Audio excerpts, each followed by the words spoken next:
Hi guys, I thought I'd spend a few minutes tonight talking about the Edgar Church Mile High comic book collection. The collection was amassed from approximately 1937 until the early 1950s by a commercial artist named Edgar Church who lived in the Denver area. He used the comics to practice his skills at drawing, often copying the covers. It's possible that he may have also copied some of the panels on the interior, but we don't really know for sure. Very often when you handle a copy from this collection, it feels as if it's being opened for the first time. So it's possible that many examples from the collection were never even opened by Edgar Church. My first experience with the collection was probably when I was around 20 years old. I was buying my comic books weekly from a shop in Garden Grove, California called Fantasy Illustrated, run by Dave Smith, who currently lives in Seattle and deals mostly in pulps. But at the time, he owned the Mile High copy of Batman number 20, which is the famous cover of Batman and Robin in the Batmobile exploding out of the cover. One of the great covers from that title. And this is long before CGC, so the book was raw, and he kept it in his office in the store under lock and key. But very frequently when I would come in on Wednesdays to buy my new comics, I would ask Dave if I could see the book. And he would escort me back into his office, grab his keys, and let me take a look at the book. I don't think I ever took it out of the Mylar. I think I was too scared to do that because it was such a valuable book. But I always told Dave, if you ever want to part with this book, I'm your guy. And eventually the time came when he needed a few extra dollars to pay the rent, and he called me and said, it's available and I need $600 for it. Which at the time was, I think, about 4 times guide. I didn't have $600. I didn't have the heart to ask family to lend me money to buy an old comic book. And so that Mile High slipped through my fingers, and Dave ended up selling it to another local dealer. A few years later, I don't know how many of you guys have been in the hobby long enough to remember the glory days of the comic buyer's guide, CBG. That book, or that magazine, arrived every week, and for many of us it was our only source for Gold and Silver Age comics. It would be poured over page by page, classified ad by classified ad, to find any book that we might need in our collection that we could get before everyone else who was doing the same thing across the country, looking at every single ad in that wonderful weekly magazine.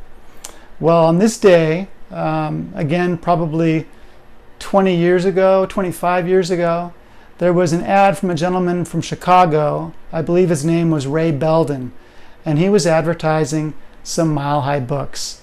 And one of them was Action Comics number 33, which is a great cover of Superman picking up an armored car truck that I believe had just been robbed, with, of course, the thieves in the driver's seat. And the book was, I think, $1,140, which was a big stretch for me at the time. I was still living at home with my parents. I was working retail, so it was a lot of money. But I remembered that Batman 20 and how it had slipped through my fingers, and I decided to go for it and sent away my check to Ray Belden in Chicago. And a week later, the book arrived, and it's really quite stunning to open up a package and find a newsstand fresh comic that came out in 1941 that literally looks like the day it was printed. The colors on the cover are incredibly bright, bold. The pages are just as white as can be, and the book feels so fresh as you page through it. It's really a wonderful thing, and if you've never seen a Mile High, I encourage you at the next convention you attend to find a dealer who might have one in stock just so you can take a look at it. Ray's ad also included an Action Comics number 46, so I quickly called him and asked if I could pay that off over a short period of time. I think it was maybe 4 weeks. And I bought that book as well, and that was equally as wonderful. That cover is of a roller coaster, and the track is broken, and the car is flying off the tracks, and Superman is helping the people who are obviously panicking. So I had 2 Action Mile Highs, And so Action Mile Highs became my thing for a short period of time. Not long after that, I did a big trade with a famous dealer, or collector I should say, not dealer, named Dave Anderson out of Virginia, and obtained the Mile High copy of Action Comics number 55, which is what I would describe as a home front war cover. If you haven't seen that one, I encourage you to Google it. It's a very cool cover. So then I had 3. Not long after that, Ernie Gerber was putting together his photojournal guide to comic books, which is something else that I would highly recommend if you don't already own it.